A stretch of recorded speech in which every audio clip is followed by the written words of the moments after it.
vitae beliau. Nama Dr. Abdul Wadud Nafis, LC, MEI. Tempat tanggal lahir Sampang 6 Juli 1969. Alamat Desa Wonorejo, Kedung Jajang, Lumajang, Jawa Timur. Nomor telepon 081 252 336 840. Email nafiswadud@yahoo.com. Facebook Abdul Wadud Nafis. YouTube Manarul Quran Official dan Wadud TV. Untuk pendidikan beliau SDMI di Al-Ihsan Sampang, Madura pada tahun 1983. SLTP atau MTS Miftahul Ulum Sidogiri Pasuruan. SLTA atau SMA Nasruddin Dampit di Malang pada tahun 1990. S1 di Lembaga Ilmu Pengetahuan Islam dan Arab Cabang Universitas Islam Ibnu Saud Jakarta 1996. S2 IAIN Sunan Ampel Surabaya. S3 UIN Sunan Ampel Surabaya pada tahun 2014. Pekerjaan beliau saat ini dosen di UIN Kiai Haji Ahmad Siddiq Jember, dosen IAI Syarifuddin, dosen Universitas Jember, pengasuh dialog keagamaan dan sosial di radio Suara Lumajang FM setiap hari pada malam Jumat, pengasuh ceramah agama di radio Gloria FM Lumajang setiap hari pukul 6 sore. Pengasuh kultum di radio Kota FM Probolinggo setiap hari sebelum azan sholat. Pengasuh ceramah agama dan budaya di radio dakwah Stein UIN Universitas Kiai Haji Ahmad Siddiq Jember, dan pengasuh acara Lentera Islam di JTV Jember. Dan pengalaman kerja beliau yang pertama, dosen Universitas Indonesia Jakarta pada tahun 1997 sampai 2006, dosen di Universitas Borobudur Jakarta pada tahun 1994 sampai tahun 1998, dosen Sekolah Tinggi Ilmu Ekonomi Matlaul Anwar Pandeglang, Banten pada tahun 1995 sampai tahun 1998. Wartawan majalah Mimbar MUI Jakarta pada tahun 1994 sampai tahun 1997. Dan yang terakhir, wartawan tabloid Jumat Dakwah Dewan Masjid Jakarta pada tahun 1994 sampai 1997. Di sini banyak sekali prestasi-prestasi beliau, tapi tidak akan saya sampaikan semuanya, mungkin cukup itu. Kurikulum vitae dari pemateri Bapak Dr. Abdul Wadud Nafis LC MEI. Kepada Bapak Abdul Wadud Nafis LC MEI dipersilakan untuk menyampaikan materi. Ya. Assalamualaikum warahmatullahi wabarakatuh. Waalaikumsalam warahmatullahi wabarakatuh. Wassalatu wassalamu ala asrafil anbiya wal mursalin, amma ba'du. Yang saya hormati Kaprodi Manajemen Zakat dan Wakaf Bapak FF Hidayatullah, dan yang saya hormati guru saya dan teman saya sekaligus Ibu Khairun Nisa sebagai Sekretaris PW Ikatan Ahli Ekonomi Islam Jawa Timur, dan juga Ketua HMPS, dan juga terutama Pak Moderator Erlin siapa nama lengkapnya ya Pak Erlin yang saya hormati, dan semua yang saya hormati. Pertama kita bersyukur pada Allah pada hari ini kita bisa bersama-sama melaksanakan acara bersama-sama dalam rangka kita ini bersama-sama belajar bersama. Saya tidak menyatakan bahwa saya ini lebih pintar, cuman ketepatan malam ini saya diminta untuk membicarakan tentang optimalisasi zakat di era pandemi ini. Nah, kita jadi penting kita bicarakan ini, insya Allah nanti supaya kita lebih memahami apa sih sebenarnya fungsi zakat secara makro dan bagaimana cara memanage zakat di era pandemi ini, baik bagaimana cara menghimpunnya yang lebih maksimal dan bagaimana pendistribusiannya yang lebih maksimal pula. Untuk itu saya akan menggunakan PowerPoint biar supaya mudah dipahami rentetan pikiran-pikirannya itu. Jadi saya menggunakan PowerPoint. Nah, kita mulai dari pertama kita mulai daripada tentang optimalisasi zakat di era pandemi. Nah, kita pertama kali kita melihat dulu tentang dampak COVID-19 pada kehidupan dulu. Ini supaya kita ada gambaran di mana kita memanage zakat itu di era pandemi. Yang pertama yang paling nampak itu ada dampak pada masyarakat.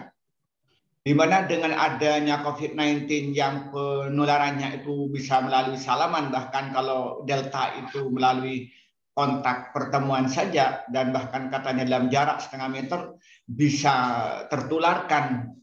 Maka kita ini interaksi antar masyarakat tidak seperti sebelumnya.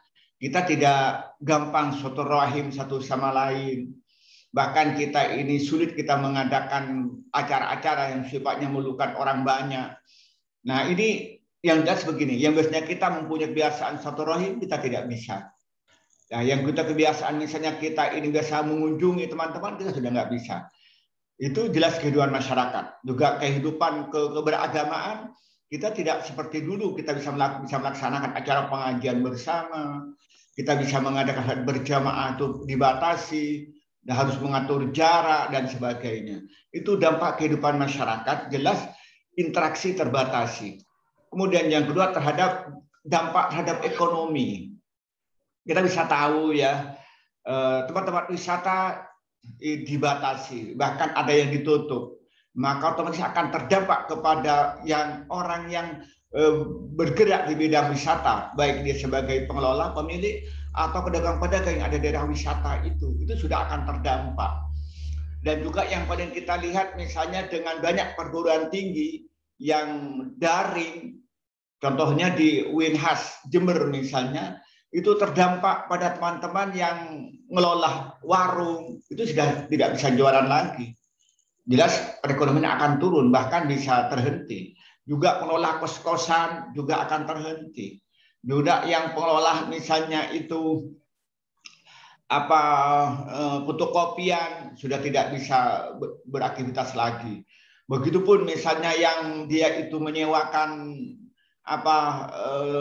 misalnya pencucian dan sebagainya, sudah terhenti. Itu di KJIN. Secara makro kita melihat banyak kita nih kalau penerbangan dibatasi, maka yang bergerak di bidang penerbangan juga terbatas. Juga orang yang melakukan tempat hiburan itu juga terbatas. Maka akan terdampak ekonomi, baik itu sebagai pengusaha atau sebagai tenaga kerja. Itu akan dampak sangat besar.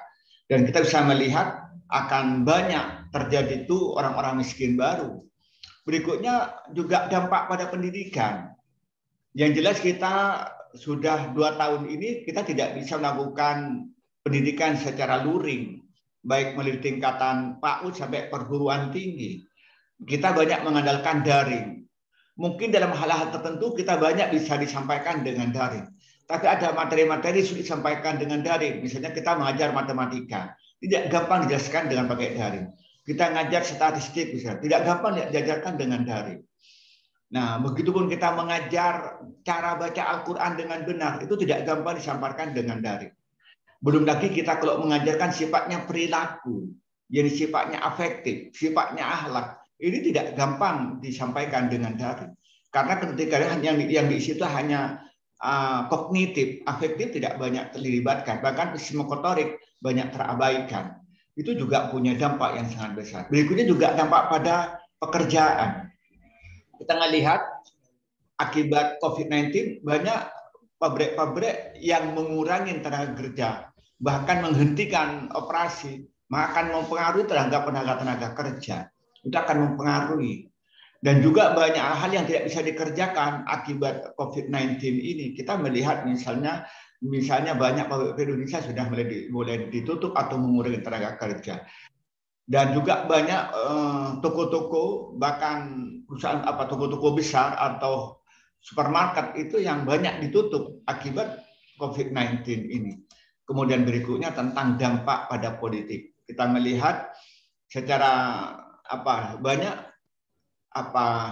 pembuatan undang-undang perlu diundur, baik Perda atau PP banyak diundur. Kenapa? Karena DPR tidak bisa rapat, karena di situ keterbatasan tempat, karena itu ada aturan, misalnya harus mengatur jarak, harus terbatas yang ikut sidang, dan sehingga banyak terdampak itu secara keputusan-keputusan. Juga layanan pemerintahan juga terganggu dengan dibatasinya jam kerja. Misalnya masuk jam 8, jam 11 itu harus pulang. Seharusnya biasanya masuk jam 7, pulang jam 4. Itu juga akan berpengaruh kepada pelayanan publik dan sebagainya. Ini yang jelas banyak pengaruhnya. Tapi pada malam ini mungkin kita akan bicarakan tentang lebih banyak pada dampak ekonomi. Yang sebenarnya kalau kita bicara dampak masyarakat berpengaruh pada ekonomi, dampak pendidikan juga berpengaruh pada ekonomi, dampak pekerjaan juga berpengaruh pada ekonomi, juga dampak politik juga berpengaruh pada ekonomi. Maka pada malam ini karena tema kita bicara tentang optimalisasi zakat pada era pandemi, saya lebih banyak mendiskusikan tentang dampak COVID-19 terhadap ekonomi. Kita melihat sekedar pengantar saja, kita memahami tentang zakat. Zakat adalah harta yang wajib dikeluarkan oleh seorang muslim atau badan usaha yang dimiliki orang Islam untuk diberikan kepada yang berhak menerima sesuai dengan syariat Islam. Jadi kalau kita pahami bahwa zakat itu kewajiban, bukan sukarela, yang dikeluarkan oleh seorang yang mempunyai harta sampai 1 nisab. Baik itu, atau orang Islam yang mempunyai usaha, mempunyai perusahaan yang asetnya mencapai 1 nisab, maka wajib dizakati. Baik itu zakatul tijarah atau zakatul an'am atau zakatul naqdain atau zakat-zakat atau zakatul mihna, zakat profesi dan sebagainya. Yang penting ketika orang itu sudah mempunyai harta sampai 1 nisab, dia punya kewajiban untuk mengeluarkan, bukan sukarela. Atau dia punya usaha sampai 1 nisab asetnya, maka harus dikeluarkan zakatnya. Pada siapa? Yang jelas kita pada asnaf yang 8. Dari asnaf yang 8 itu yang paling tuntut, yang paling awal itu adalah fakir dan miskin. Siapa fakir itu? Orang yang tidak punya penghasilan sama sekali untuk memenuhi kebutuhan. Tapi kalau orang miskin itu orang yang punya penghasilan, tapi penghasilan tidak cukup terhadap kebutuhan. Nah, jadi kita berikutnya kita melihat dulu itu tentang fungsi zakat. Nah, apa sih fungsi zakat? Kita akan melihat, yaitu yang pertama itu wujud keimanan kepada Allah. Jadi orang yang melaksanakan zakat itu karena iman kepada Allah. Kenapa kita wujud keimanan? Karena tidak gampang orang itu mau zakat. Pasti orang itu punya rasa, kalau bahasa kita itu merasa eman ya. Coba bayangkan, kalau kita zakatnya 2,5%. Kalau punya uang itu 10 juta, itu tidak begitu banyak. Ya, mohon maaf sedang acara. Ya. Jadi kalau orang itu kalau hartanya itu sedikit, itu tidak begitu repot kalau cuman hartanya misalnya itu 10 juta, 2,5%-nya berapa sih gitu ya, teman 250.000. Coba bayangkan, ada orang Indonesia itu yang mempunyai kekayaan itu mencapai itu 145 triliun. Coba bayangkan, dalam 100 triliun saja harus mengeluarkan zakat 2,5 triliun. Nah, kalau kita 145 triliun, berarti pengeluaran zakatnya kurang lebih 3,7 triliun. Wah, mikir-mikir itu. Hanya iman yang bisa mendorong untuk melaksanakan zakat itu. Yang kedua, menumbuhkan ketenangan hidup. Orang yang rajin melaksanakan zakat, yang pertama dia akan dicintai oleh Allah dan akan mengurangi murka dari Allah Subhanahu wa taala. Ketika dia mendapatkan cinta Allah, akan mendapatkan rahmat dari Allah. Ketika Allah akan berikan kebahagiaan hidup. Begitu yang kedua, kalau dia sudah dia itu melakukan zakat, akan dicintai oleh masyarakat yang menerima zakat. Kalau sudah begitu, dia akan didoakan, maka harinya melahirkan ketenangan hidup. Kemudian yang ketiga, membersihkan dan mengembangkan harta. Allah berjanji orang yang mengeluarkan zakat itu akan ditambah oleh Allah. Ada hadis yang menjelaskan orang yang rajin yang sedekah itu didoain oleh malaikat supaya hartanya selalu berkembang dan berkembang. Nah, kemudian yang keempat, menumbuhkan semangat kerja. Nah, orang yang memberikan zakat, mengeluarkan zakat karena berdasarkan iman, pada akhirnya dia akan memikirkan bagaimana bisa mengeluarkan zakat lebih banyak lagi, supaya mendapatkan pahala lebih banyak lagi. Sehingga dia punya semangat kerja untuk bisa mendapatkan harta lebih banyak, agar supaya lebih banyak untuk mengeluarkan zakat. Nah, dan kemudian yang kelima, menumbuhkan solidaritas. Dengan zakat itu dia yang kaya punya rasa solidaritas kepada yang miskin, punya rasa ingin membantu yang miskin. Nah, atau orang yang memerlukan diakibatkan karena dia memang fakir atau miskin atau kena musibah yang lain. Kemudian yang keenam, menjadi pilar amal bersama. Jadi kita ini tadi itu, apalagi kita ini dibentuk dalam sebuah lembaga amil zakat, maka kalau dibentuk amil zakat, maka akan melahirkan solidaritas. Kemudian yang ketujuh, sumber dana bagi pembangunan sarana dan prasarana umat Islam. Nah, kita dengan zakat kita bisa dibentuk, misalnya itu lembaga pendidikan dan lain sebagainya dengan harta zakat itu. Dan kemudian yang terakhir, membangun kesejahteraan umat lewat pembagian zakat yang baik. Jadi maka itu yang nanti kita diskusikan bagaimana ketika menolak zakat dengan baik, maka nanti itu bisa diadakan analisis. Oh, ini pantasnya diberikan konsumtif yang sifatnya tradisional. Ini harus diberikan konsumtif yang sifatnya itu kreatif. Oh, ini sifatnya itu produktif tradisional. Ini sifatnya produktif yang modern dan sebagainya. Itu akan melahirkan nanti itu kesejahteraan umat lebih bagus. Kemudian berikutnya kita lihat potensi zakat. Ini yang saya baca di web resmi milik BAS itu, bahwa pada tahun 2020 ini potensi zakat itu mencapai 327,6 triliun. Tapi kenyataannya yang terrealisasi 1,4 triliun atau sekitar hanya 21,7%.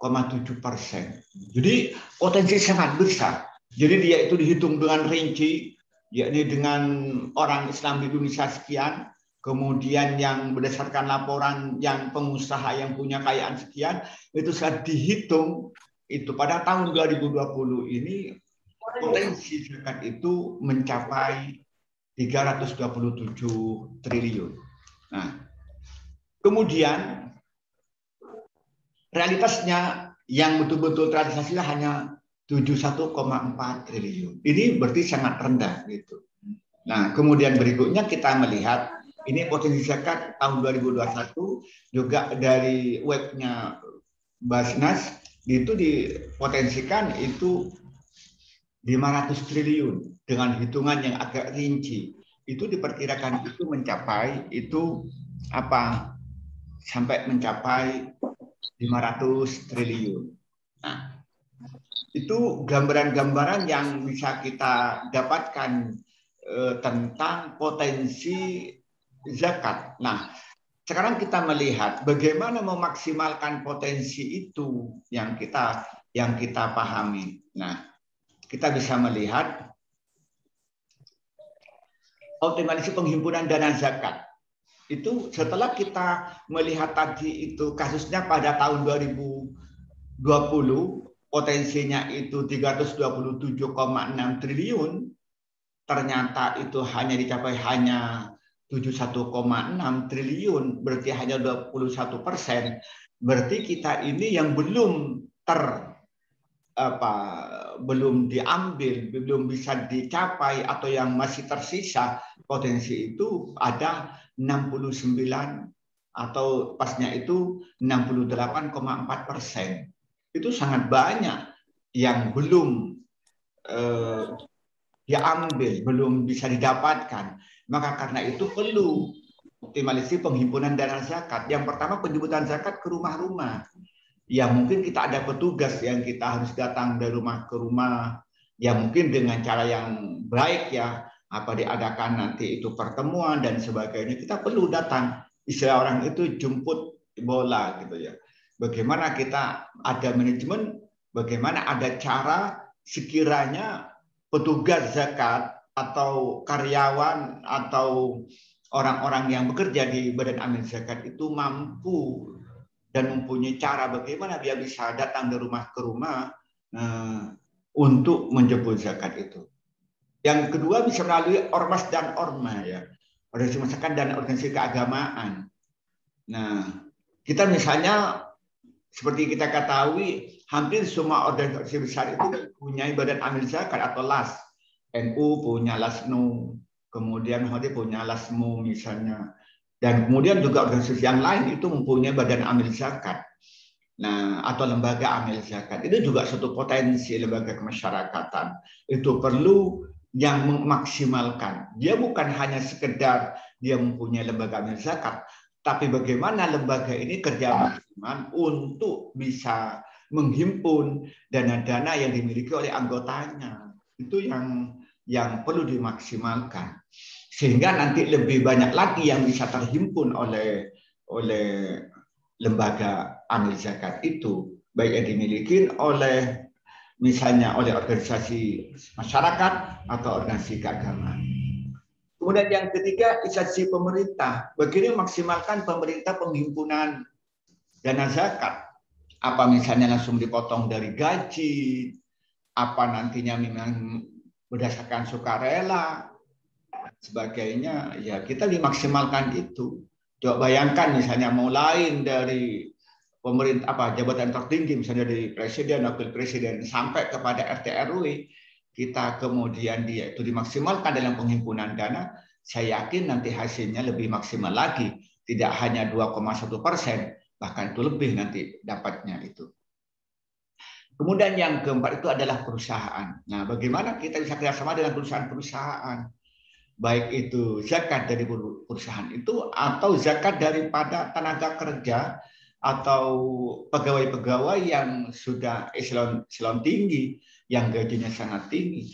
Karena banyak di direktur di perusahaan itu atau komisaris di perusahaan itu yang pendapatannya sangat tinggi. Itu yang sampai pada satu nesop. Nah, ketika dikelola dengan baik perusahaan-perusahaan di Indonesia, kalau bahasa mereka adalah CSR-nya bisa dikelola dengan bagus, maka otomatis itu pendapatan zakat itu akan lebih tinggi lagi. Tidak hanya 21%, bahkan lebih. Kemudian yang terakhir itu digitalisasi penghimpunan dana zakat. Nah, sekarang digitalize ya. Kita masuk di era revolusi industri 4.0. Bahkan kita sudah masuk ke era revolusi industri pada 5.0 ya. Nah, maka kita perlu dimaksimalkan lagi untuk memaksimalkan penghimpunan dana zakat. Bisa dengan cara bagaimana kita ini komunikasi melalui WA. Kita bisa membuat misalnya tuh flyer dan sebagainya yang bisa dikirim melalui grup-grup. Itu lebih cepat, lebih efektif.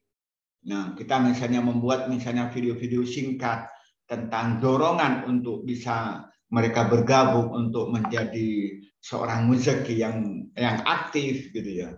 Kita bisa lihat di WA yang di situ tentang buat laporan singkat tentang profil lembaga amil zakat itu, kemudian apa selama ini yang sudah dikerjakan, kemudian dari siapa penghimpunan dana itu dan disusun untuk siapa dan sebagainya. Itu lebih mudah ada kontak person dan sebagainya. Itu atau kita bisa menggunakan misalnya melalui dengan web yang bagus, ya penampilan yang bagus, yang di situ bisa ada kolom untuk interaksi dengan pembaca. Pembaca bisa mengisi keinginannya dan bahkan kita itu bisa membayar melalui online itu dan sebagainya. Nah, kita bisa melalui itu misalnya dengan Twitter. Nah, biasanya Twitter ini yang menggunakan ada orang kelas menengah ke atas. Nah, ketika maksimalkan misalnya Twitter untuk penghimpunan dana, mulai dari promosi dan sebagainya, akan mungkin hasil lebih maksimal. Dan untuk kalangan milenial, anak muda mungkin lebih cenderung dengan menggunakan IG. Bagaimana IG ini juga sebagai sarana untuk penghimpunan dana untuk mempromosikan, untuk mempublikasikan dan sebagainya. Begitupun misalnya kita juga bisa menggunakan FB yang paling banyak, hampir semua orang punya FB. Nah, juga bisa dimanfaatkan untuk sebagai media penghimpunan dana untuk menjangkau di semua kalangan. Dan juga yang tadi juga bisa menggunakan YouTube ya sebagai media penghimpunan dana untuk mendorong masyarakat untuk mengeluarkan dana. Mungkin bisa kita minta pada pejabat-pejabat yang terkenal atau pejabat-pejabat yang mempunyai jabatan tinggi untuk memberikan dorongan dan sebagainya. Jadi paling tidak ada 5 dalam optimalisasi penghimpunan dana zakat, melakukan penjemputan zakat dari rumah ke rumah, dari ormas dan organisasi kemasyarakatan, organisasi keagamaan, bisa mendapatkan instansi pemerintah, usaha dan digitalisasi penghimpunan dana. Nah, kemudian kita berikutnya, kita strategi optimalisasi distribusi zakat di era pandemi. Itu saya menggunakan 2 penjelasan. Penjelasan pertama secara khusus tentang era pandemi. Yang pertama biaya edukasi kepada masyarakat terkait COVID-19. Nah, bagaimana zakat ini dipakai misalnya itu membuat video-video tentang berkenaan dengan COVID-19, tentang bahaya COVID-19 dan bagaimana cara menanggulangi COVID-19. Itu kita bisa melalui dana yang dimiliki dari dana zakat itu. Nah, mungkin kita bisa memberikan edukasi tentang bagaimana itu tentang protokol kesehatan melalui dana zakat itu, sehingga nantinya itu lebih bermanfaat. Atau dibayar biaya untuk untuk cara-cara yang efektif untuk dirinya itu terhindar dari COVID-19 dan sebagainya. Atau untuk dipakai untuk membuat buku-buku tentang panduan bagaimana cara menghadapi COVID-19 itu. Kemudian berikutnya biaya upaya untuk kreatif dalam penanganan korban COVID-19. Ya mungkin dipakai untuk membeli APD misalnya, atau dipakai untuk beli obat-obatan, untuk mungkin dibeli untuk oksigen dan sebagainya. Dan itu ada, jadi bagaimana itu dipakai untuk banyak upaya operatif dalam penanganan korban COVID-19. Kemudian berikutnya untuk menjaga ketahanan ekonomi. Nah, yang ini ketahanan ekonomi itu kita ini sebagai di COVID-19 ini saya lebih jelasnya itu akan jelaskan di ini. Jadi yang pertama bersifat konsumtif tradisional. Jadi kita memberikan bersifat konsumtif tradisional itu di mana kita diberikan ya untuk kepentingan beli beras, bayar listrik, mungkin untuk kepentingan untuk beli baju dan lain sebagainya yang sifatnya tradisional, atau untuk beli untuk berobat dan sebagainya, untuk beli yang vitamin dan sebagainya, itu yang sifatnya tradisional. Atau konsumtif kreatif. Nah, seperti misalnya bantuan untuk beasiswa, teman-teman yang kebetulan punya anak masih kuliah sekarang itu kan ada bantuan untuk beasiswa kayak BIP misalnya itu dan sebagainya itu, atau ada beasiswa dari BAS atau dari LAS untuk teman-teman mahasiswa yang hafal Quran dan sebagainya. Itu adalah merupakan konsumtif yang kreatif gitu kan.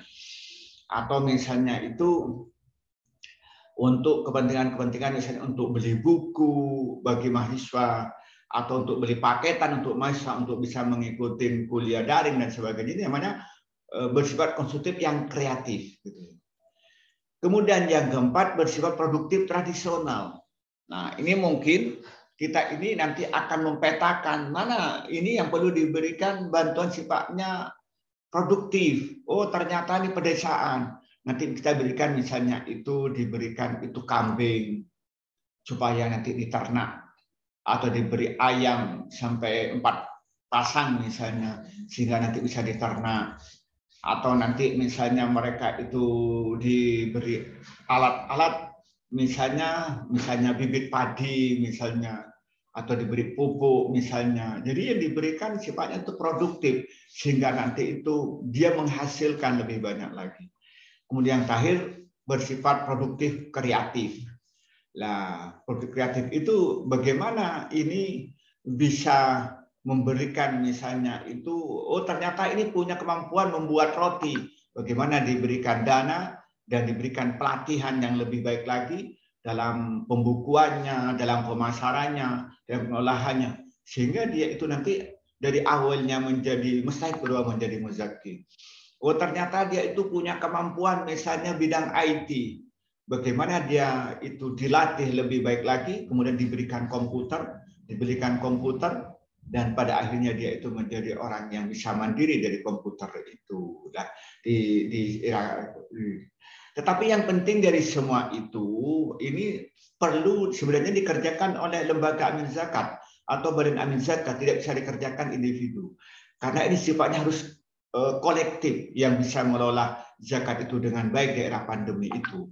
Mulai buat perencanaan yang bagus, tentang mulai penghimpunannya juga pendistribusiannya, kemudian juga punya tenaga yang betul-betul memonitor sehingga nanti ketika dia mendistribusikan itu tepat sasaran, ini siapa yang harus diberi konsumtif tradisional, siapa yang harus diberi misalnya itu bersifat konsumtif kreatif, siapa yang diberikan produktif tradisional, bersifat produktif kreatif, dan bagaimana pendampingan, ketepatan dia itu sudah dagang, bagaimana, dan kemudian juga diberikan kajian tentang keagamaan supaya dia punya roh yang bersandar kepada Allah, punya semangat hidup yang tinggi, kemudian dia menjadi orang yang jujur, menjadi orang yang amanah, kemudian dia orang-orang yang punya optimisme, kemudian ditambah lagi dia mempunyai personalisme bidang bisnis sesuai dengan bisnisnya, apa produktif tradisional atau produktif kreatif, dia itu yang bisa mendampingi baik itu di bidang manajemennya, bidang produksinya, kemudian bidang pemasarannya. Itu di era pandemi ini. Mungkin itulah yang bisa saya sampaikan. Saya ini ingin banyak mendengarkan dari teman-teman ini untuk lebih jelasnya. Kami serahkan lagi kepada moderator. Wassalamualaikum warahmatullahi wabarakatuh. Waalaikumsalam warahmatullahi wabarakatuh. Waalaikumsalam warahmatullahi wabarakatuh. Terima kasih Bapak Abdul Wadud Hafiz atas materi yang telah disampaikan. Selanjutnya yaitu sesi tanya jawab kepada para peserta kajian keilmuan pada malam hari ini. Dipersilakan untuk bertanya jika ada pertanyaan. Saya buka 3 pertanyaan untuk sesi pertama ini. Dipersilakan. Silakan on kamera dan on audionya.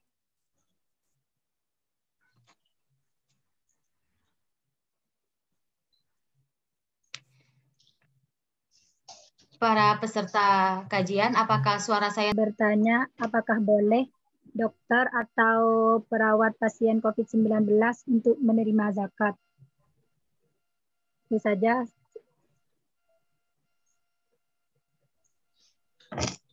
Terima kasih atas pertanyaannya, Saudara Munadia. Kesempatan yang kedua, dipersilakan untuk bertanya.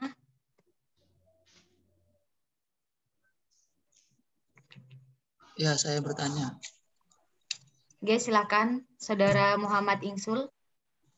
Ya, bismillahirrahmanirrahim. Assalamualaikum warahmatullahi wabarakatuh. Waalaikumsalam warahmatullahi wabarakatuh. Yang saya hormati Bapak Wadud selaku materi pada malam hari ini, dan yang saya banggakan teman-teman sekalian semua. Pertanyaan saya di sini itu bagaimana mampunya. Kalau tidak bisa nanti biar saya ada biar saya ya kayak asal diubah isinya deh kayak penting sebentar. Nah sebelumnya itu kan secara langsung seperti itu. Mohon maaf untuk yang tidak bertanya silakan di mute dulu ya audionya. Saudara Herlina, mohon maaf Saudara Muhammad Ingsul, bisa diulangi pertanyaannya? Ya baik. Pertanyaan saya itu bagaimana menurut kacamata Islam terkait penyaluran dana zakat yang melalui online? Karena sebelum adanya pandemi itu yang saya tahu itu secara langsung seperti itu.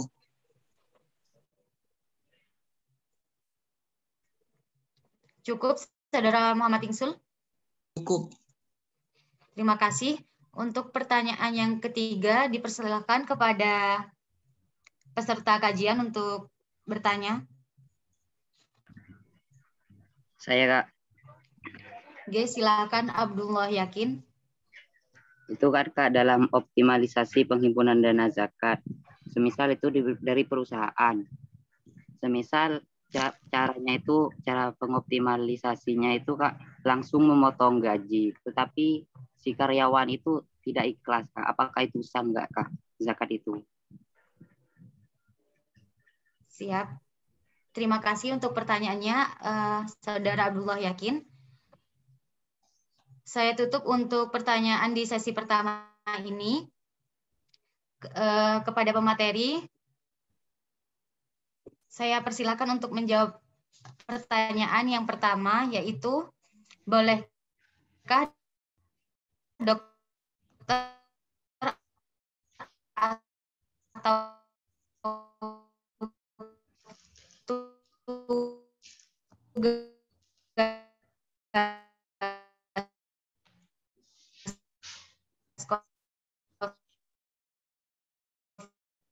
itu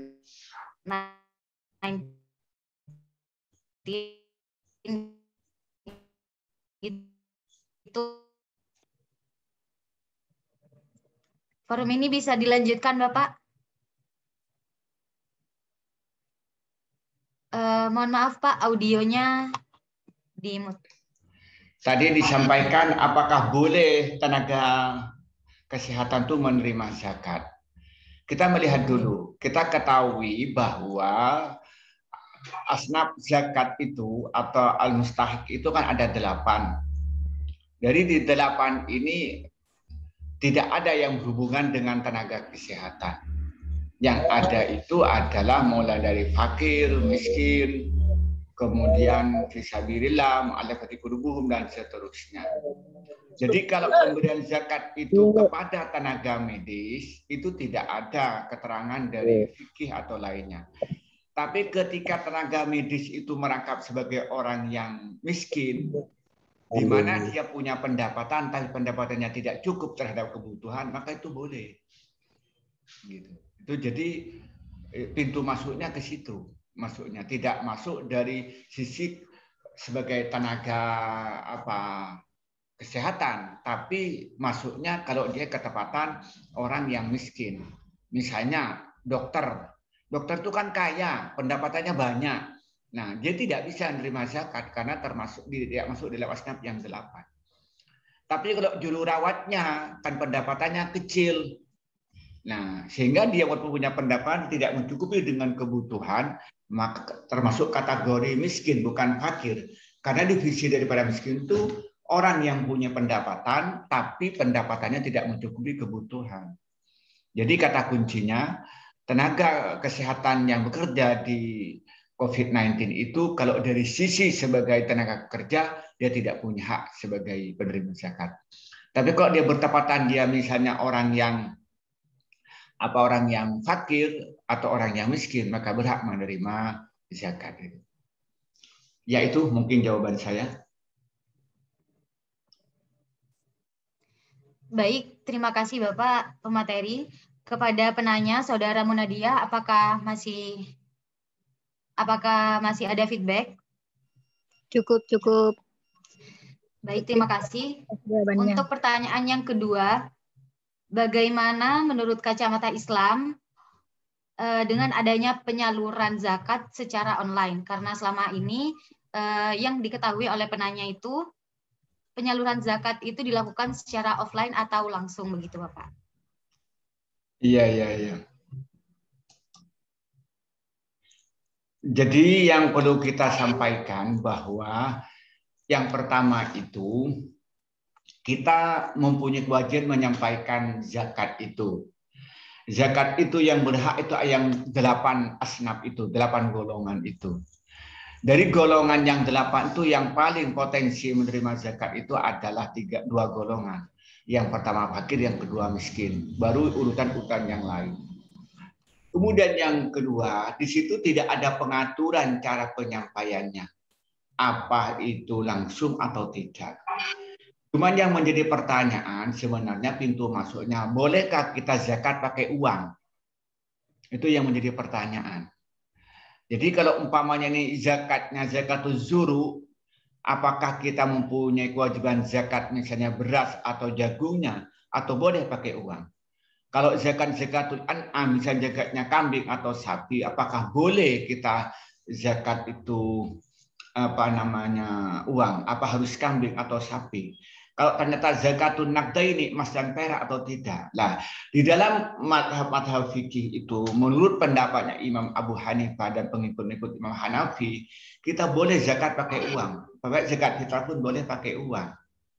Nah, kalau kita pakai zakat uang, berarti kita boleh ngirim zakat pakai online. Jadi pakai transfer, itu boleh. Itu boleh kalau berpegang pada madhab ini. Nah, kalau kita pakai madhab-madhab yang ketat, misalnya harus dalam bentuk barang, ya kenapa kita dikirim pakai jasa pengiriman?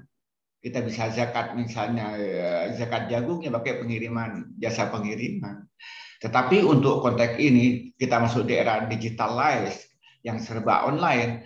Nah, menurut saya tidak ada salahnya kalau kita ini berpegang kepada madhab Hanafi, di mana zakat apapun boleh dibentuk dalam bentuk uang. Itu yang pertama. Kemudian yang kedua, zakat itu apakah harus diberikan kepada orang, yakni penduduk yang berdekatan? Artinya naqdu mali zakat. Yakni apakah boleh meminta zakat itu pada tempat yang lain? Misalnya, dia yang punya kewajiban zakat misalnya di daerah Jember, di desa Tempusari misalnya, atau kelurahan Sempusari. Apakah boleh zakatnya itu dipindahkan ke Lumajang? Juga ulama khilaf. Ada yang menyatakan ada mujawazin naqli ma'al zakat, kita tidak boleh memindah zakat, ada yang tidak. Tetapi qaulul masyhur, qaul yang jumhur ulama memperbolehkan itu naqlu ma'al zakat, kita boleh zakat di tempat yang lain. Tetapi yang lebih afdol, lebih utama ketika zakat itu diberikan di daerah penduduk di sekitar di mana muzaki mengeluarkan zakat. Jadi lebih utama ketika zakat itu diberikan pada mustahik yang ada di sekitar si muzaki itu. Jadi kata kuncinya, kalau dari sisi beberapa ini tidak ada masalah untuk zakat itu dipakai transfer. Itu tidak ada masalah. Tapi yang lebih utama sebenarnya itu ketika diberikan langsung. Nah, itu mungkin yang ingin saya sampaikan pada pertanyaan yang kedua itu. Baik, terima kasih Bapak materi. Apakah ada pertanyaan lanjutan atau feedback dari penanya? Saudara Muhammad Ingsul.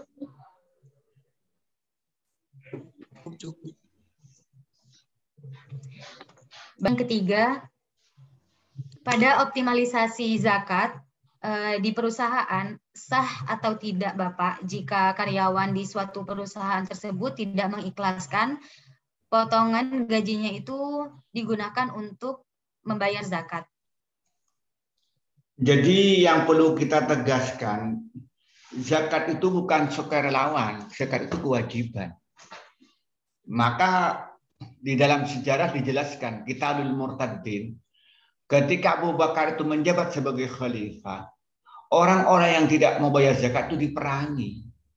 Qitalul Murtaddin itu merangin orang yang nggak mau bayar zakat. Jadi zakat itu paksaan, diharuskan. Di tempat-tempat lain, negara-negara seperti kayak di Arab Saudi, itu dipaksa ambil zakat itu. Tidak harus rela, bahkan dipaksa. Kayak misalnya kayak di Iran itu dipaksa. Seperti kayak Emirat itu dipaksa gitu ya. Brunei juga dipaksa. Kalau di Indonesia itu masih dianjurkan. Gitu. Jadi artinya ketika si amil zakat itu kerjasama dengan perusahaan, lalu dipotong dari gaji, tapi mengikuti prosedur yang berlaku, dia memang punya kewajiban untuk bayar zakat, lalu dia zakatnya diambil dari gaji, itu sah.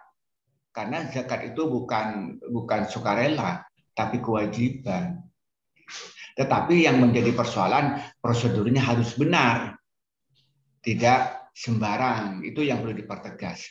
Contohnya, yang betul melakukan itu adalah lembaga amil zakat atau badan amil zakat yang bekerjasama dengan perusahaan itu. Karena di dalam teori fikih, misalnya dalam kitab Anut Talibin itu yang disebut amil itu ada lembaga atau individu yang ditetapkan oleh hakim. Kalau bahasa kita ditetapkan oleh pemerintah. Dalam konteks di sini berarti adalah badan amil zakat atau lembaga amil zakat untuk konteks Indonesia. Itu mungkin jawaban saya. Baik, terima kasih Bapak. Apakah ada feedback dari penanya? Abdul Yakin. Kuba. Cukup ya? Iya. Baik, terima kasih. Untuk selanjutnya saya buka lagi sesi pertanyaan kepada para audiens. Dipersilakan untuk bertanya.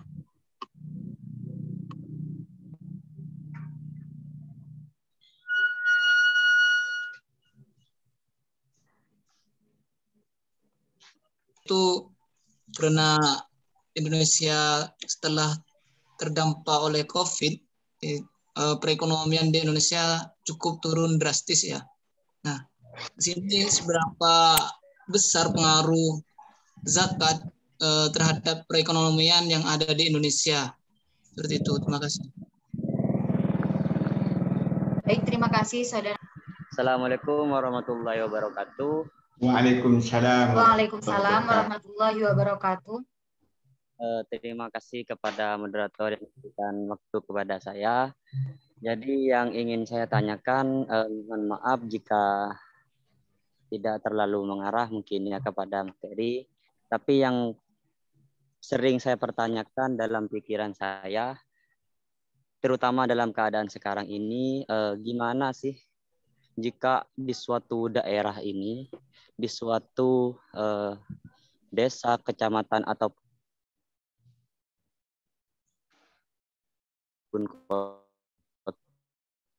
kota, ketika orang-orang masa-masa zakat fitrah seperti itu. Nah, itu terima kasih. Assalamualaikum warahmatullahi wabarakatuh. Waalaikumsalam warahmatullahi wabarakatuh. Terima kasih atas pertanyaannya, Abdullah Fakih. Selanjutnya, satu pertanyaan lagi. Dipersilakan kepada para audiens. Kepada Bapak pemateri untuk menjawab pertanyaan yang pertama, seberapa besar pengaruh zakat terhadap perekonomian di Indonesia melihat keadaan saat ini yang sedang pandemi? Begitu, Pak. Ya, yang pertama kan asumsi zakat itu 2020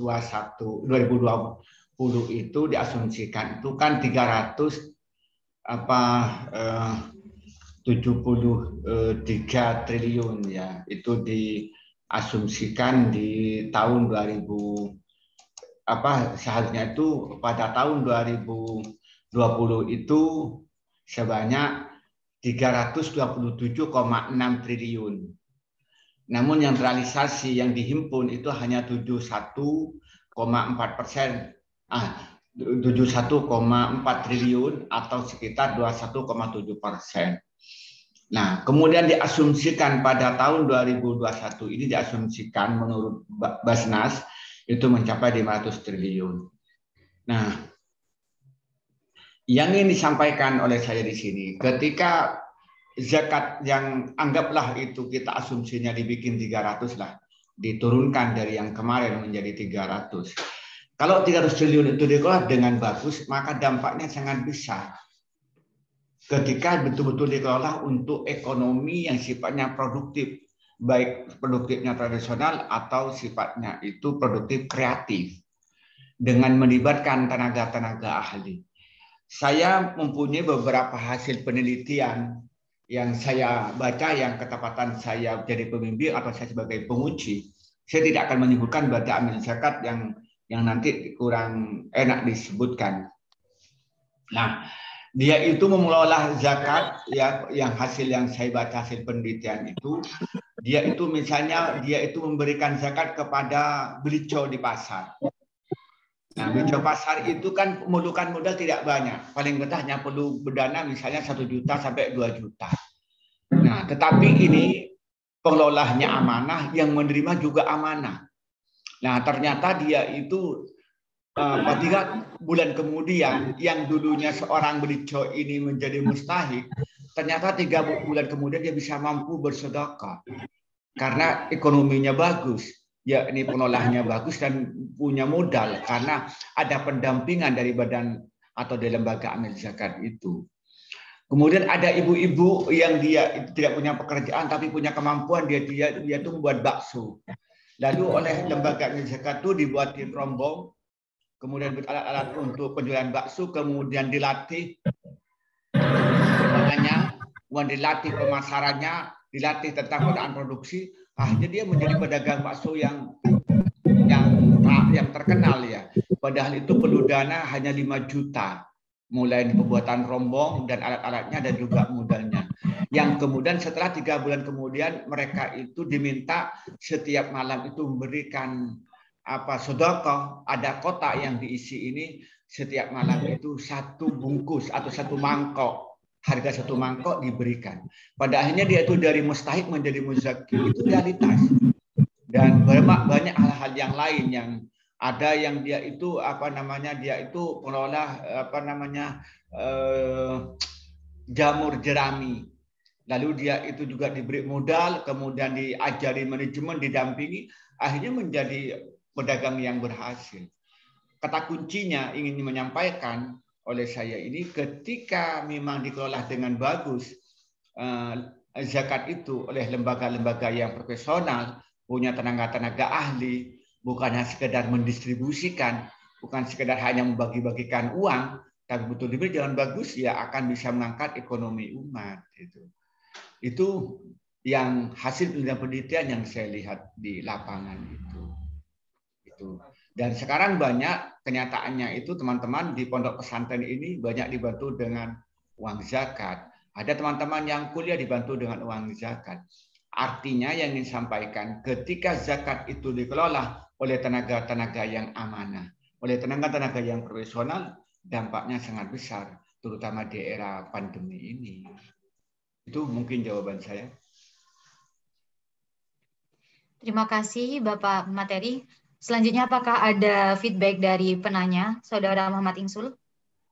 Ada. Dipersilakan. Jadi di sini sudah disebutkan tadi barusan pada tahun 2020 itu potensi zakat itu kurang lebih 327,6 triliun, yang mana mengalami peningkatan di tahun 2021 yaitu 500 triliun. Kalau kita tarik kepada tujuan zakat itu kan bertujuan untuk kesejahteraan umat atau masyarakat.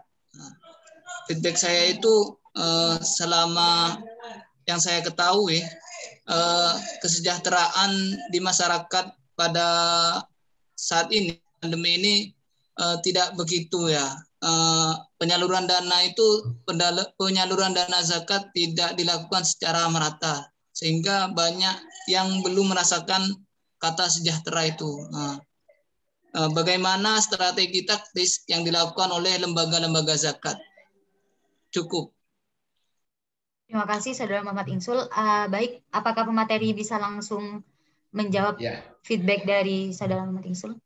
Yang pertama yang harus kita pahamin, lembaga amil zakat itu jumlahnya terbatas. Yang kedua, lembaga amil zakat itu jangkauannya juga terbatas. Kemudian yang ketiga, dana yang dimiliki itu adalah terbatas. Maka karena itu, lembaga-lembaga amil zakat atau badan amil zakat itu akan membuat manajemen serapi mungkin. Lalu dia akan menggunakan tentang skala prioritas. Jadi siapa dari orang-orang yang sangat mendesak, baik yang sifatnya itu konsumtif atau produktif, atau konsumtif itu sifatnya tradisional atau konsumtif sifatnya itu kreatif, itu melakukan kajian-kajian yang sesuai dengan kemampuan yang mereka miliki. Itu yang pertama. Kemudian yang kedua, di dalam realitas kehidupan sekarang ini, antara dampak yang diakibatkan oleh COVID-19 dengan dana yang diterima oleh zakat ini tidak seimbang. Contoh sederhana, pada tahun 2021 ini yang terkumpulkan hanya 71,6 triliun. Nah, coba menurut data yang terdampak daripada COVID-19 itu berapa? Itu di atas 100 juta penduduk yang terdampak. Kalau dibagi-bagi secara rata hanya dapat berapa ribu. Ya, itu kan sangat sedikit sekali gitu. Itu kalau dibagi secara merata. Maka karena itu harus betul-betul di-manage sedemikian rupa, diarahkan pada skala prioritas. Ini siapa yang betul-betul mendesak? Contohnya berdasarkan dengan COVID-19 ini keluarga miskin kena COVID-19, dia tidak bisa bekerja, harus isoman, yaitu harus didahulukan daripada yang ada keluarga miskin, kemudian tidak kena isoman sehingga bisa bekerja. Nah, begitu. Jadi melakukan manajemen semacam itu. Kemudian yang kedua, kita dalam realitas masyarakat kita ini bukan hanya dampak secara fisik, tapi juga dampak secara psikis. Mereka itu banyak mau interaksi juga takut, sehingga mereka tidak aktif lagi. Atau ada yang sifatnya mereka malas untuk bergerak. Lebih banyak mereka mengandalkan bantuan-bantuan. Sedangkan bantuan itu sangat terbatas. Kemudian yang ketiga, orang yang dulunya itu berzakat, akibat dampak dari COVID-19 itu juga dari miskin juga. Kita ngelihat perusahaan-perusahaan besar banyak yang ditutup. Kita bisa ngelihat itu baik itu pemainnya yang bergerak di bidang organda misalnya di transportasi baik darat maupun udara, itu juga terganggu mereka itu. Sehingga yang dulunya dia bisa memberi zakat tidak bisa memberi zakat lagi. Juga yang dulu yang bergerak di bidang rumah makan, itu yang dulu punya penghasilan bisa zakat ternyata terdampak juga. Dan juga dia banyak karyawan yang dulu itu punya penghasilan tinggi yang kerja misalnya di transportasi, di warung, prawisata juga terdampak juga. Jadi artinya saya bilang pendapatan yang dihasilkan oleh zakat ini tidak imbang dengan kebutuhan yang menimpa kepada masyarakat yang diakibat daripada dampak COVID-19 di bidang ekonomi. Itu yang saya sampaikan oleh saya. Maka karena itu teman-teman dari manajemen zakat dan wakaf ini ya perlu banyak belajar sehingga nanti sesuai dengan keahliannya bisa membantu pada yang lain. Menurut saya paling dituntut untuk membaca tentang zakat, juga harus mengikuti webinar-webinar tentang zakat, juga perlu banyak mendengarkan YouTube yang berkenaan dengan zakat sehingga nanti itu akan menjadi orang yang ahli. Karena saya selalu menyatakan, kalau Anda itu ingin pintar, Anda itu harus sekolah. Tapi kalau Anda itu ingin terampil, maka Anda harus kursus. Tapi kalau Anda ingin ahli dalam bidangnya, maka Anda harus otodidak dalam bimbingan para ahli. Itu. Jadi kalau kita hanya kuliah, ya sama-sama aja ilmunya. Kalau kita itu kursus, mungkin punya keterampilan khusus. Tapi kalau ingin betul-betul ahli, pasti didapatkan dengan otodidak. Dengan membaca, dengan mendengarkan orang-orang ahli untuk bicara. Apalagi sekarang ilmu sangat terbuka. Ketika mau enggak, kita ini mau meluangkan waktu mendengarkan YouTube yang disampaikan oleh ilmuwan-ilmuwan baik nasional maupun internasional, apalagi kalau bahasa Arabnya bagus, bahasa Inggrisnya bagus, kita bisa mengikuti perbincangan-perbincangan dan diskusi tokoh-tokoh internasional. Tapi kalau ketepatan bahasa Inggris dan bahasa Arabnya tidak bagus, paling tidak kita bisa mengikuti pemikir-pemikir nasional yang kawakan gitu ya, bisa dengan murah daripada kita selalu sibuk dengan nonton musik, disibukkan dengan main WA dan lain sebagainya. Saya kira begitu menurut saya. Ya, saya kembalikan lagi. Baik, terima kasih pemateri. Apakah masih ada feedback lagi dari penanya? Sudah cukup jelas. Terima kasih ya. Baik, terima kasih Saudara Insul. Pertanyaan yang selanjutnya, bagaimana jika di suatu daerah itu mengalami penurunan perekonomian sehingga orang-orangnya itu yang awalnya kaya menjadi miskin seperti yang pemateri tadi katakan, dan itu apakah masih berlaku kewajiban untuk membayar zakat bagi orang-orang yang terdampak COVID seperti itu?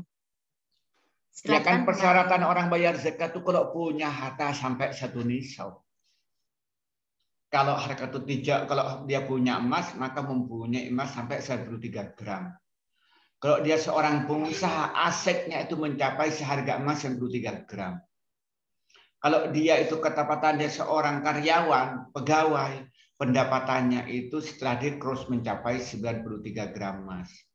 Kalau dia itu punya kambing, kambingnya sampai 40 kambing. Kalau punya sapi dan seterusnya. Nah, kalau ternyata dia akibat dampak COVID-19 lalu dia itu asetnya tidak mencapai 1 nisab, ya tidak wajib zakat. Karena yang wajib zakat itu orang kaya yang mencapai kekayaan sampai nisab, bukan mantan orang kaya yang pernah punya kekayaan sampai 1 nisab. Itu yang perlu dipertegas. Jadi yang wajib zakat itu orang yang punya kekayaan mencapai 1 nisab dan itu sudah mencapai haul selama 1 tahun.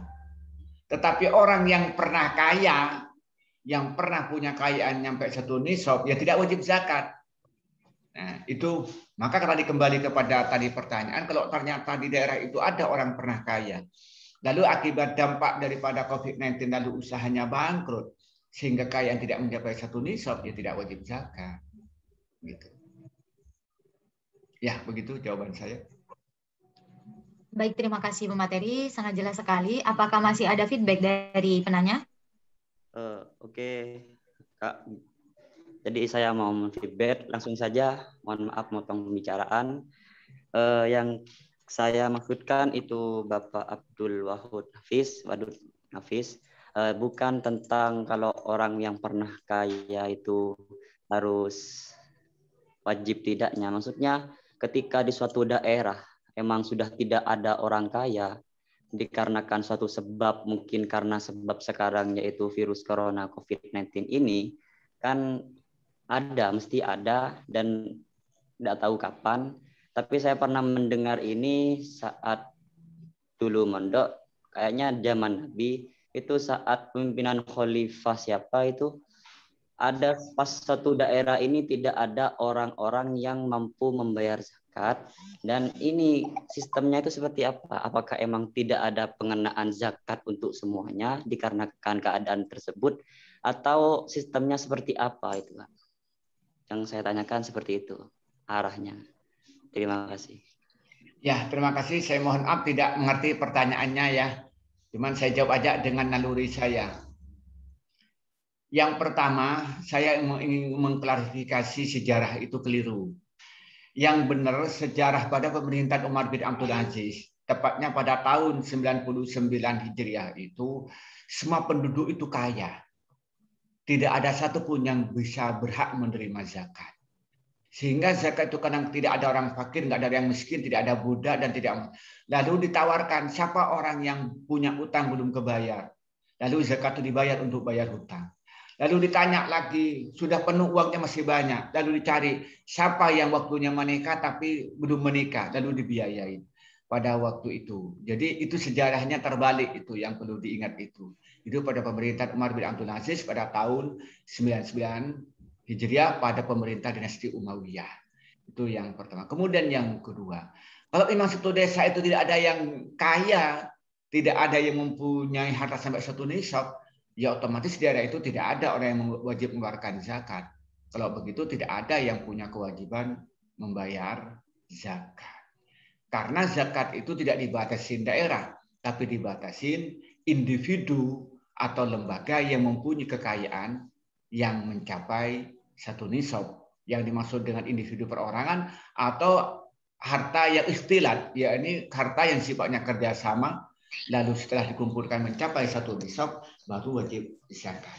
Itu mungkin jawaban saya, karena terus terang saja saya tidak paham dengan pertanyaannya. Kalau memang jawaban saya salah, mohon ditanggapi lagi, karena saya belum paham dengan pertanyaan. Cuma saya menjawab dengan naluri yang saya pahami dari pertanyaan itu. Saya kembali lagi, persilahkan.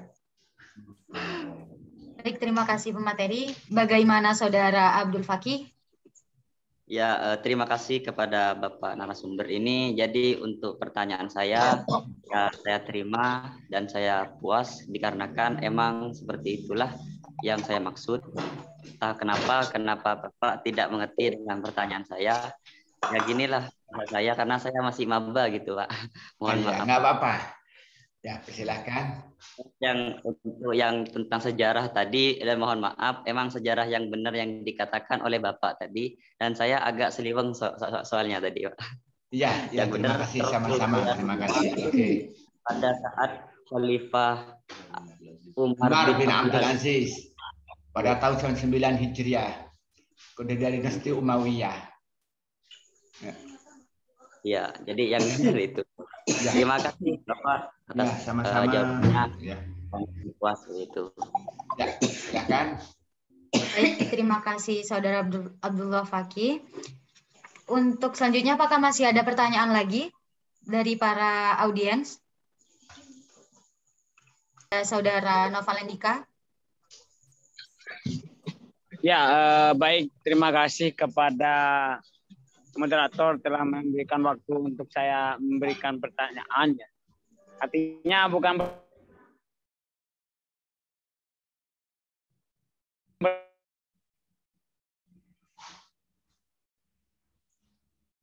pertanyaan bagi saya, hanya bahwa ini yang sampai saat ini saya menjadi kebingungan, terkhusus pada masa pandemi, ada yang namanya strategi fundasinya. Kalau yang saya baca itu ada 2 strategi, yaitu strategi fundasi langsung dan tidak langsung. Nah, dalam hal ini, bagaimana nantinya suatu lembaga bisa mencapai target fundasi di era digital ataupun di strategi fundasi tidak langsung. Nah, ini pada masa pandemi sulit untuk memahamkan desa ataupun masyarakat yang kurang memahami tentang era digital.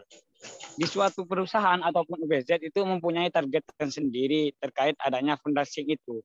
Lah, yang menjadi pertanyaan saya, bagaimana strategi yang masih relevan terhadap pengoptimalan fundasi yang secara tidak langsung, Bapak? Terima kasih. Baik, terima kasih Saudara Novalendika. Kepada materi, apakah bisa langsung ditanggapi pertanyaannya? Ya, terima kasih. Kan fundraising itu sederhananya bagaimana penghimpunan dana ini dengan melalui pendekatan digital gitu ya. Dengan segala penjelasan yang sifatnya teknis lebih banyak. Itu kalau bagaimana kalau punya daerah-daerah yang kurang melek teknologi, kurang melek IT. Lah kita menggunakan yang tidak langsung. Bagaimana ya kita memberikan edukasi kepada daerah-daerah apa tokoh-tokoh di daerah setempat itu yang melek IT umpamanya. Bagaimana kita melakukan pelatihan-pelatihan misalnya tokoh masyarakat memahami tentang IT sehingga ilmunya dia nanti disampaikan yang sifat itu manual. Misalnya kayak malam ini teman-teman ini ada Nabilatul Rahman misalnya, kemudian ada Erlin, ini kan melek IT ya. Nah, ini berarti kan langsung. Nah, nanti ternyata dia hidup di desa, di daerah itu banyak orang yang tidak begitu familiar dengan media online. Ya, jadi dia punya kewajiban untuk menyampaikan kepada masyarakat. Dia yang punya kewajiban untuk memberikan edukasi. Gitu. Itu yang maksudnya yang tidak langsung gitu. Tetapi yang perlu ingin sampaikan, hasil penelitian Indonesia ini bahwa 70% Indonesia di orang itu melek IT. Gitu. Jadi mereka itu megang HP itu. Terutama kalau anak muda. Jadi kalau usia SMP itu mencapai 80% itu familiar dengan HP. Kalau mahasiswa kecuali yang di pondok, yang di luar pondok itu 95% itu sudah familiar dengan HP, dengan media online. Jadi artinya kesulitan sedikit. Di pedesaan ini orang-orang desa petani itu mencapai 60% itu sudah familiar dengan HP, dengan media online. Jadi artinya gambaran-gambaran yang tadi itu daerah-daerah yang tidak melek IT tidak terlalu banyak. Karena sekarang ibu-ibu sekarang itu jadi melek IT. Kenapa? Karena harus mulai anak-anaknya untuk daring gitu. Jadi yang dulunya ibu-ibu itu tidak kenal dengan HP, sekarang jadi kenal dan familiar. Kenapa? Karena harus menemani anak-anaknya itu untuk daring. Itu jadi artinya yang paling penting sekarang itu menurut saya bagaimana membuat konten-konten berkenaan dengan zakat itu semaksimal mungkin, sebaik mungkin, baik itu dalam materinya atau dalam penyampaiannya. Yang kedua itu perlu kita melakukan komunikasi dengan semua lini, terutama stakeholder dari daerah tertentu. Kalau ternyata daerah itu lebih banyak itu tidak melek IT, bagaimana tokoh-tokohnya itu diadakan didikan sehingga mereka setelah memahami tentang zakat, tentang fundraising itu lalu bisa menyampaikan secara langsung kepada masyarakat yang masih tidak banyak melek IT. Menurut saya begitu. Ya, persilakan, barangkali ada timbal balik, persilakan. Persilakan kepada Saudara Noval, apakah ada feedback? Ya, baik, terima kasih ya. Mungkin bagi saya pribadi hal seperti ini cukup jelas Bapak. Terima kasih. Ya. Baik, terima kasih Saudara Noval Andika. Apakah masih ada pertanyaan lagi dari para audiens? Waalaikumsalam warahmatullahi wabarakatuh. Itulah biasanya mengasihi ke rakyatnya semua. Itu biasanya dalam bentuk apa? Beras atau uang atau apa gitu. Mohon maaf Saudara Nabil, apakah yang dimaksud itu barang yang disalurkan apa bagaimana? Bisa diperjelas lagi pertanyaannya? Biasanya penyebarannya itu apa? Penyebaran mengasihinya, cara mengasihinya itu.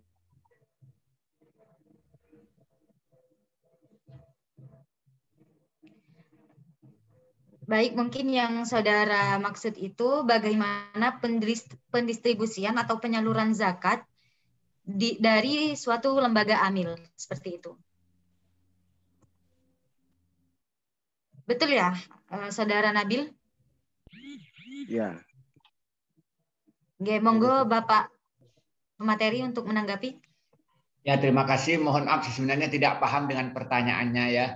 Tapi saya menanggapi yang saya pahami aja. Mohon kalau memang jawabannya saya salah, nanti mohon ditanya balik. Yang pertama saya bilang, menurut mazhab-mazhab yang jumhur, kita wajib zakat itu dengan barang yang kita zakati. Kalau ternyata itu zakat emas, maka yang dizakatkan dalam bentuk emas. Tapi kalau umpamanya zakatnya dalam bentuk an'am, jadi binatang ternak, ya binatang ternak yang harus kita zakatkan kepada masyarakat. Akan tetapi menurut mazhab Hanafi, kita boleh mengeluarkan zakat dengan segala bentuknya. Zakat itu dalam bentuk uang. Jadi ketika dia zakat untuk nakdain emas dan perak, boleh zakatnya berupa uang. Umpamanya dia zakat untuk binatang ternak, zakatnya sapi, kambing, unta, boleh dikeluarkan zakat dalam bentuk uang. Begitupun ketika zakat untuk tijarah, bisnis, itu boleh zakatnya dalam bentuk uang. Itu dalam mazhab Hanafi. Dan ini yang banyak diikuti di Indonesia, terutama di Badan Amil Zakat, BAS atau LAS, Lembaga Amil Zakat. Ini yang diikuti dalam realitasnya yang banyak. Nah, itu. Kemudian dalam realitasnya juga ada yang mereka dikirim dalam bentuk barang, dalam bentuk beras, dalam bentuk mie dan lain sebagainya. Tetapi yang jelas dia awalnya adalah bentuk uang dari muzaki kepada amil, kemudian amil itu diberikan kepada mustahik, bisa dalam bentuk uang, dalam bentuk barang. Nah, jawaban saya kalau yang saya pahami itu dari pertanyaan tadi itu bahwa kita mengeluarkan zakat bebas, baik itu berupa itu uang atau dalam bentuk barang, ya sesuai dengan situasi dan kondisi. Sekali lagi itu dalam mazhab Hanafi, dan ternyata Indonesia walaupun tidak pengikut mazhab Hanafi dalam hal zakat ini banyak mengikuti ini, terutama di Badan Amil Zakat dan Lembaga Amil Zakat dalam realitasnya begitu.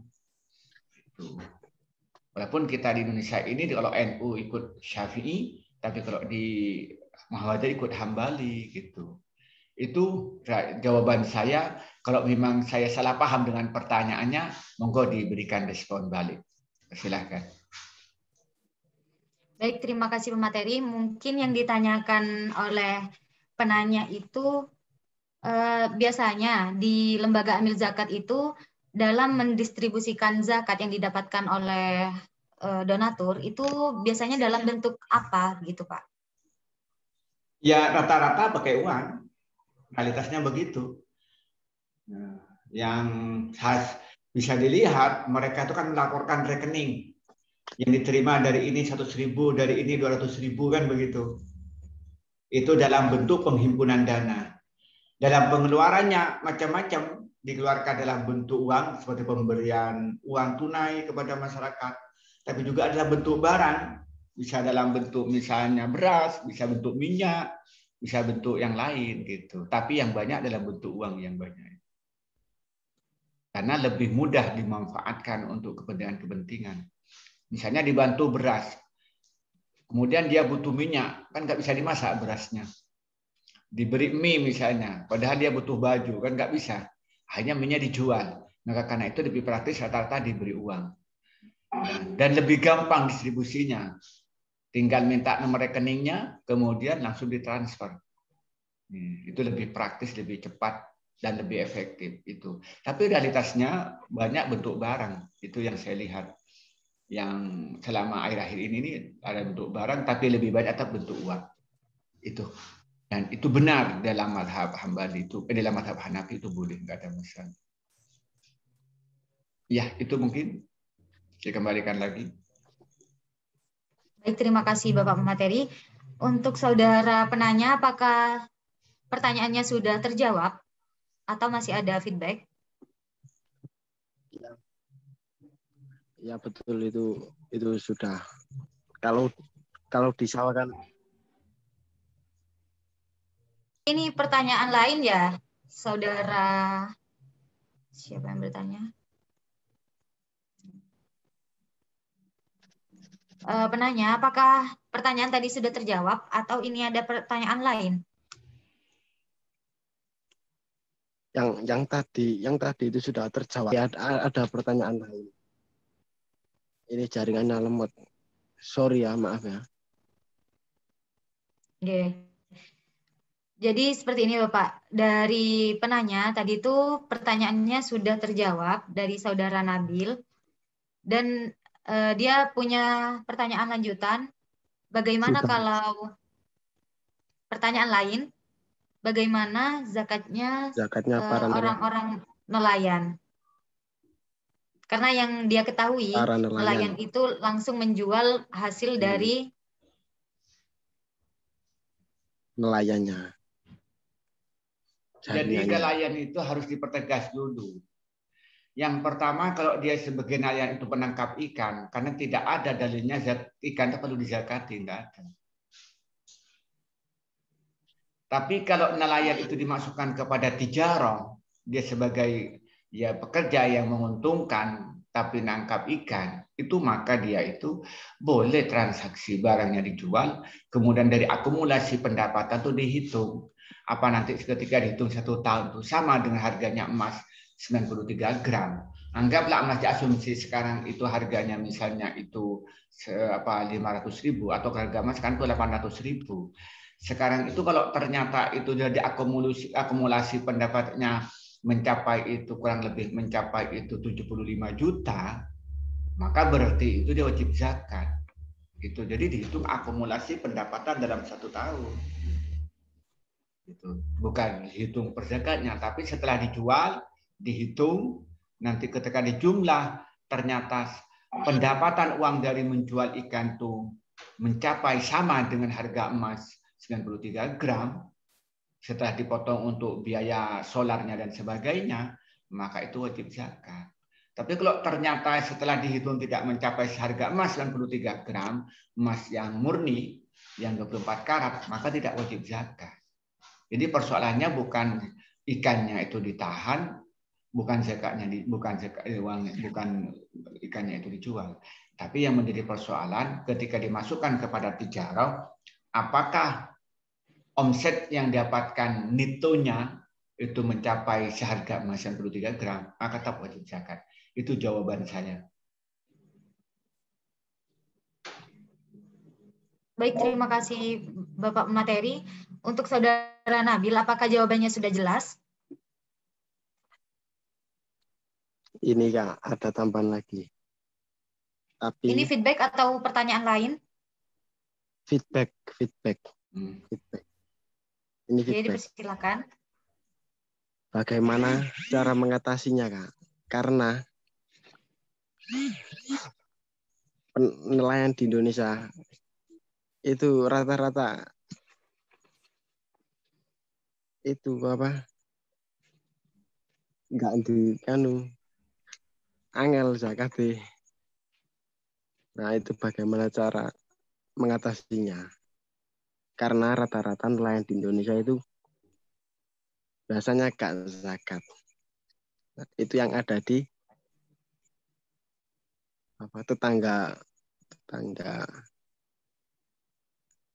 tetangga desa. Kan Pantura kan dekat sama pantai. Nah, itu bagaimana cara mengatasinya, atau diingatkan atau apa gitu. Sudah, terima kasih. Baik, Bapak Materi, apakah pertanyaan ini ditanggapi? Langsung ditanggapi? Ini pertanyaan lain atau pertanyaan menanggapi jawaban saya? Yang tadi itu, Pak, yang pertanyaannya... Menanggapi. Enggak, akan tadi pertanyaan tentang persoalan model zakat. Pertanyaan kedua yang saya tanyati, bagaimana memberikan motivasi mengeluarkan zakat. Jadi kan pertanyaan yang berbeda, walaupun konteksnya. Itu maka saya tanya, ini pertanyaan baru apa pertanyaan lain? Karena kalau bicara fikih itu harus ada sekat-sekat yang memisahkan. Apa kalau tadi kan kelanjutan tentang bagaimana konsep zakatnya ikan tangkapan yang dijual. Sekarang pertanyaannya bagaimana memberikan motivasi zakat. Itu kan pertanyaan apa beda atau sama? Karena fikihnya berbeda alur pikirnya. Itu pertanyaan saya.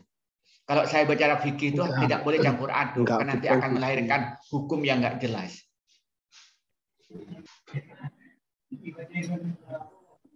Bukan itu maksudnya.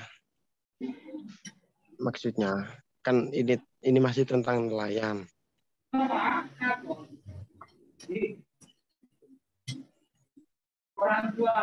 Nabil tak sopan sekali.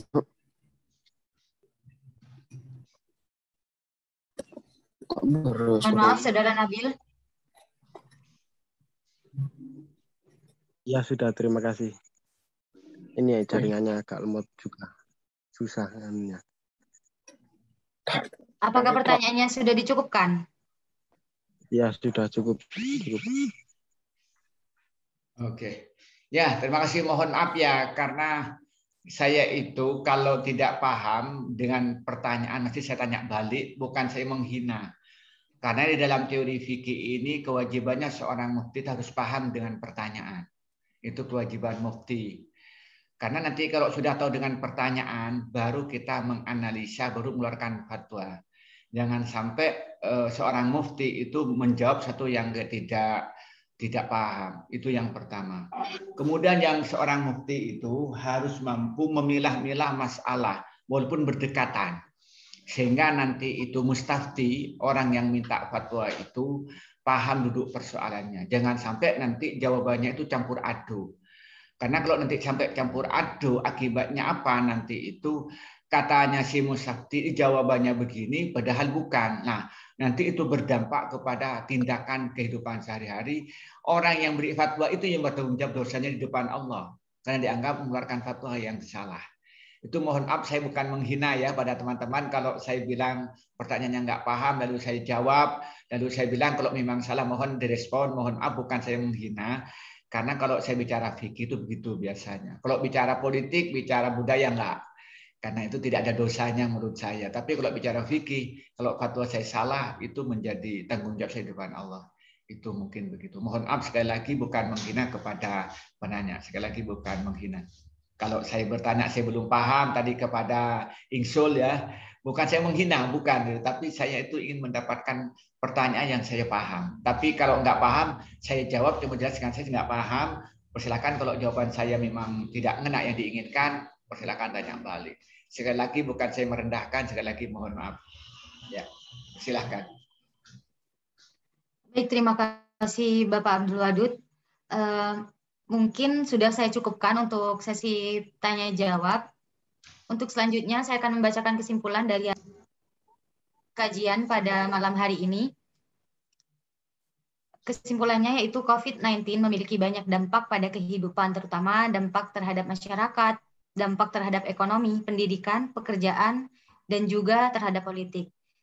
Berdasarkan Peraturan Menteri Agama Nomor 52 Tahun 2014, zakat itu merupakan harta yang wajib dikeluarkan. Jadi, zakat itu bukanlah suatu perkara yang sukarela, melainkan suatu kewajiban bagi semua umat muslim. Adapun optimalisasi zakat di era pandemi, yang pertama yang harus dilakukan yaitu penjemputan zakat ke rumah. Yang kedua, melalui ormas ataupun orma. Yang ketiga, instansi pemerintah. Yang keempat, di perusahaan-perusahaan. Yang kelima, digitalisasi penghimpunan digitalisasi penghimpunan. Dan di sini ada pendistribusian zakat di era pandemi. Yang pertama harus bersifat konsumtif tradisional, yang kedua bersifat konsumtif kreatif, yang ketiga harus bersifat produktif tradisional, dan yang keempat atau terakhir yaitu harus bersifat produktif kreatif. Begitu kesimpulan yang saya dapat pada kajian ini dengan tema optimalisasi zakat di era pandemi. Mungkin saya cukupkan untuk forum pada malam hari ini. Mohon maaf saya bila ada salah kata atau salah sikap. Ya. Mohon maaf, bagaimana Pak? Ya, tadi persilakan. Baik, mungkin saya cukupkan untuk forum pada malam hari ini.